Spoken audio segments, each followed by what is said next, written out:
പ്രാർത്ഥനയോടുകൂടി നമുക്ക് നമ്മുടെ ക്ലാസ് ആരംഭിക്കാം. എല്ലാവരും കൈകൾ കൂപ്പി കണ്ണുകൾ അടച്ചിരുന്നേ. സ്നേഹ ഈശോയെ, നിന്റെ പരിശുദ്ധാത്മാവ് കൊണ്ട് ഞങ്ങളെ നിറയ്ക്കണമേ. പഠിക്കുന്ന കാര്യങ്ങളെല്ലാം ഗ്രഹിക്കുവാൻ അങ്ങ് നിങ്ങളുടെ ബുദ്ധിയെയും മനസ്സിനെയും പ്രകാശിപ്പിക്കണമേ. ആമേൻ. മക്കളെ, എല്ലാവർക്കും സന്തോഷമാണോ? ഈ കൊറോണ കാലത്ത് എല്ലാവരും സുഖമായി അച്ഛനും അമ്മച്ചൊക്കെ പറയുന്നത് കേട്ട് അനുസരണയോടും കൂടെയൊക്കെ ഇരിക്കണം കേട്ടോ. ഇന്ന് നമ്മൾ പഠിക്കുവാൻ പോകുന്ന പാഠം 6-ാം അധ്യായം, സഭയും പൗരോഹിത്യവും. നമ്മുടെ അച്ഛന്മാരെ പറ്റിയാണ് നമ്മൾ ഇന്ന് പഠിക്കുവാൻ പോകുന്നത്. 3 മൊഡ്യൂളായിട്ടാണ് ടീച്ചർ പാഠം എടുക്കുന്നത്. ഇന്ന് ആദ്യത്തെ സെക്ഷനിലേക്ക് നമ്മൾ പ്രവേശിക്കുകയാണ്. അപ്പോൾ വൈദികരെ കുറിച്ച്, നമ്മുടെ അച്ഛന്മാരെ കുറിച്ച് നമുക്ക് പഠിക്കാം.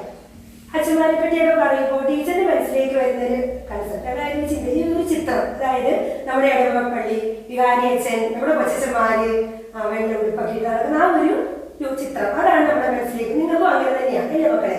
ഈ ക്രൈസ്തവരായ നമ്മുടെ ജീവിതത്തിൽ ഒത്തിരിയേറെ സ്വാധീനം ചെലുത്തുന്നവരാണ് നമ്മുടെ വൈദികര്. നിങ്ങൾ മനസ്സിലാക്കണം കേട്ടോ മക്കളെ. ഒരു കുഞ്ഞ് ജനിക്കുമ്പോൾ അവനെ ഈശോയുടെ മകനായി മകളായി മാറ്റുന്ന കുദാശ ഏതാ? നിങ്ങൾക്ക് അറിയാമല്ലോ, നിങ്ങൾ ചെറിയ ക്ലാസ്സിലൊക്കെ പഠിച്ചിട്ടുണ്ട്. ഏത് കുദാശയാണ്? ജ്ഞാനസ്നാനം. അപ്പോൾ ഈ ജ്ഞാനസ്നാനത്തിനായി അവന്റെ മാതാപിതാക്കന്മാർ അവനെ ദേവാലയത്തിലേക്ക് കൊണ്ടുവന്ന് ആ വൈദികന്റെ കൈകളിലേക്ക് ഏൽപ്പിച്ചിട്ട് ആ വൈദികൻ അവനെ സ്വീകരിച്ചുകൊണ്ട് പറയുക, ഈശോയുടെ പിതാവിന്റെയും പുത്രന്റെയും പരിശുദ്ധാത്മാവിന്റെയും നാമത്തിൽ നിന്നെ ഞാൻ സ്നാനപ്പെടുത്തുന്നു, ഈശോയുടെ മകനായി മകളായി സഭയിലേക്ക് സ്വാഗതം ചെയ്യുന്നു എന്ന് പറയുന്ന ആ നിമിഷം മുതൽ ആ വൈദികനും ആ കുഞ്ഞു തമ്മിലുള്ള പിതാപുത്ര ബന്ധം അവിടെ സ്ഥാപിക്കപ്പെടുക. മക്കളെ, നിങ്ങൾ ഓർത്ത് നോക്കിയേ, അപ്പച്ചന്റെ സ്ഥാനമാ നമുക്കുള്ള വൈദികൻ നമ്മുടെ ജീവിതത്തിലുള്ള സ്ഥാനം. അപ്പച്ചൻ നമുക്ക് എല്ലാവർക്കും ഇഷ്ടമായ നമ്മുടെ അപ്പച്ചന്മാരെ, ആ ഒരു ബന്ധമാണ് അവർ തമ്മിലുള്ളത്. നമ്മൾ ആ പുരോഹിതരും നമ്മളും തമ്മിലുള്ള ബന്ധം, പിതാപുത്ര ബന്ധമാണ് അവിടെ ഉള്ളത്.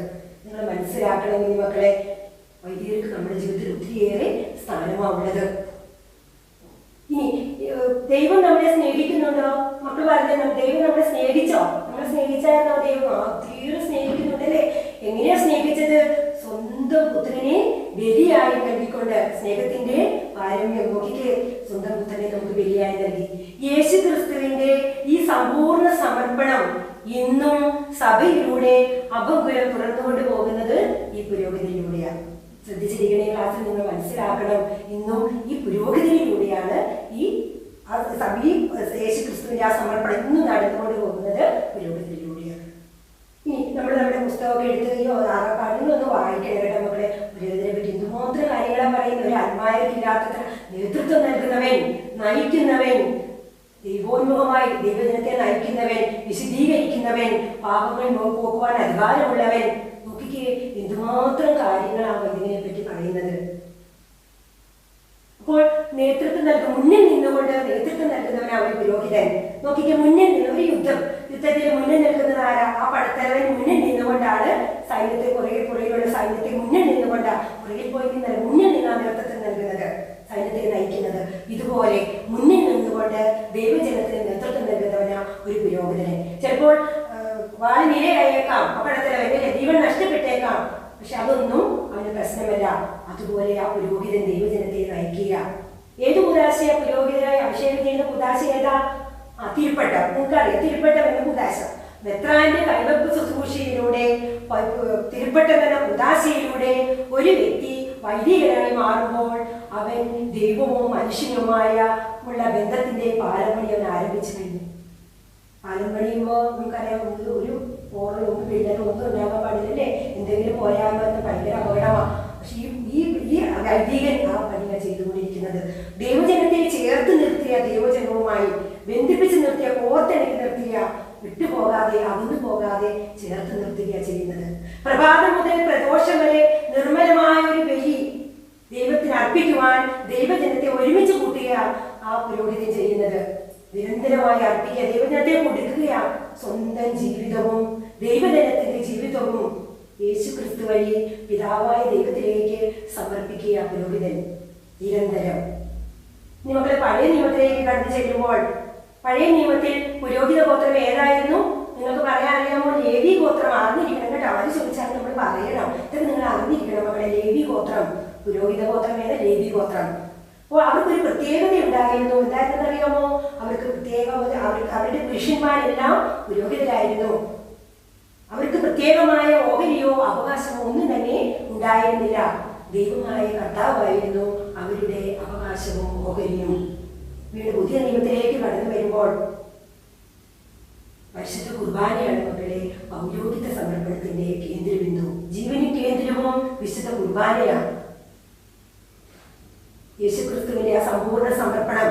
പരിശുദ്ധ കുർബാനയിലാണ് നമ്മൾ ആ പുരോഹിതന്റെ ആ സാന്നിധ്യം, പുരോഹിതൻ യേശുവിന്റെ സ്ഥാനത്താണ് നിന്നുകൊണ്ട് ആ പുരോഹിതൻ കർമ്മങ്ങൾ ചെയ്യുന്നത്. നമ്മൾ മനസ്സിലാക്കണം മക്കളെ. ഇനി വീണ്ടും യേശുവിന്റെ മരണത്തോട് ചിലപ്പോൾ നമ്മൾ ചിലരൊക്കെ പറയുന്നില്ലേ, ഈശോ മരിച്ചു, ഇനി ഒരു പൗരോഹിത്യത്തിന്റെ ആവശ്യമുണ്ടോ? പുരോഹിതന് വേണമോ? വേണോ മക്കളെ? പുരോഹിതന് വേണമല്ല. നിങ്ങൾ തെറ്റായ പ്രബോധനങ്ങളെ ഒന്നും നമ്മൾ പോകരുതെന്ന് കേൾക്കാൻ നമ്മൾ നിൽക്കരുത്. നമുക്ക് പുരോഹിതന് വേണം. കാരണം എന്താ ഈശോ പറയുന്നുണ്ട്, എനിക്ക് എന്റെ പിതാവിന്റെ അടുത്തേക്ക് പോകുവാൻ സമയമായി. വചനം നമ്മളെ പഠിപ്പിക്കുക. എന്റെ ദൗത്യവേല ഞാൻ പൂർത്തിയാക്കി, എന്നെ ഏൽപ്പിച്ചിരുന്ന ജോലി ഞാൻ പൂർത്തിയാക്കി, ഞാൻ എന്റെ പിതാവിന്റെ അടുത്തേക്ക് പോകുക, എനിക്ക് സമയമായി, ഞാൻ നിങ്ങൾക്ക് കൈമാറുക, എന്റെ ദൗത്യം ഞാൻ നിങ്ങളെ ഏൽപ്പിക്കുക, എനിക്ക് പോകണം, നിങ്ങൾ തുടർന്നുകൊണ്ട് പോകണം എന്ന് പറഞ്ഞുകൊണ്ട് അവിടുന്ന് ദൗത്യം അവരെ ഏൽപ്പിക്കുക. എന്താ ചെയ്തത്? മേലേക്ക് മാറ്റി ആ കച്ചയെടുത്ത് കെട്ടി അവരുടെ പാദങ്ങൾ ക്ഷാളനം ചെയ്തുകൊണ്ട് പുതിയ നിയമത്തിന്റെ പുരോഹിതരായി അവരെ അഭിഷേകം ചെയ്യുക. മക്കളെ, പുതിയ നിയമത്തിന്റെ പുരോഹിതരായി ഈ ശിഷ്യന്മാരെ അഭിഷേകം ചെയ്യുക. അവരിലൂടെ ഈ ദൗത്യം എന്നും സഭയിലൂടെ അഭംഗുരം തുടർന്നുകൊണ്ട് പോവുക. ദൗത്യം ഏൽപ്പിക്കുക, നിങ്ങൾ ഇത് ചെയ്യണം. വീണ്ടും എന്താ ചെയ്തത്? അപ്പം എടുത്ത് വാഴ്ത്തി, ഇതെന്റെ ശരീരമാകുന്നു, ആ മുന്തിരി നീര് ഇതെന്റെ രക്തമാകുന്നു എന്ന് പറഞ്ഞുകൊണ്ട് അവിടുന്ന് വിശുദ്ധ കുർബാന സ്ഥാപിച്ചു. വീണ്ടും എന്താ പറഞ്ഞ അടുത്ത വാക്ക് നിങ്ങൾ ശ്രദ്ധിക്കണം കേട്ടോ മക്കളെ.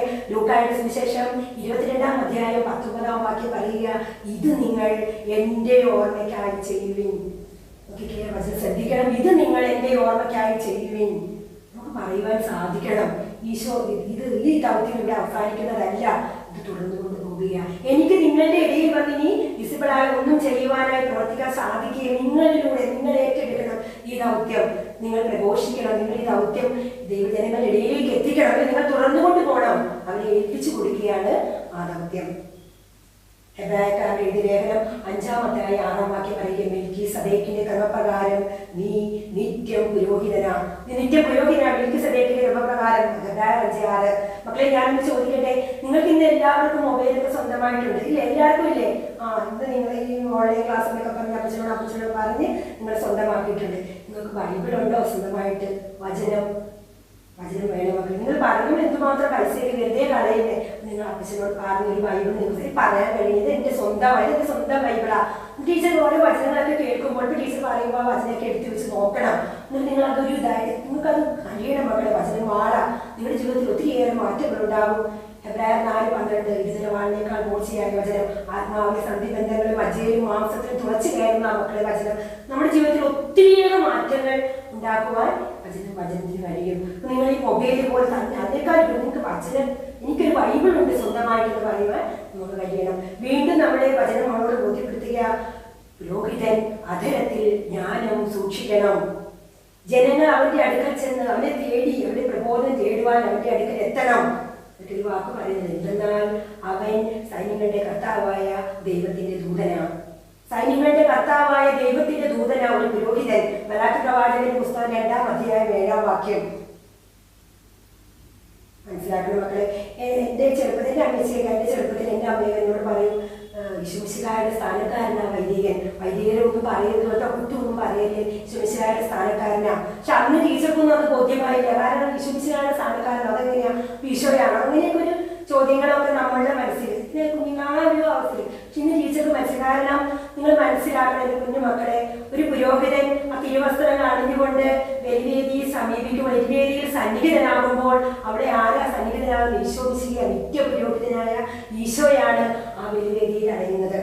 വിശ്വാസത്തിനകത്തുനിന്ന് നമുക്ക് കാണുവാൻ സാധിക്കണം. പിന്നെ അവിടെ നമ്മൾ ഇന്നലെ കണ്ട അച്ഛന്മാരാരുമല്ല, നിത്യ പുരോഹിതനായ ഈശോയാ. ഒരു ചെറിയ സംഭവം പറയാം. ടീച്ചർ പറയുമ്പോൾ ഞാനൊരു സഹോദരിയെ ഒരു യാത്രയിൽ കണ്ടുമുട്ടിയതാണ്. അപ്പോൾ ഇങ്ങനെ ഓരോ കാര്യം പറഞ്ഞു വന്നപ്പോൾ ആ ചേച്ചി പറയുക, ആ ചേച്ചിക്കുണ്ടായ ഒരു അനുഭവം പറഞ്ഞതാ.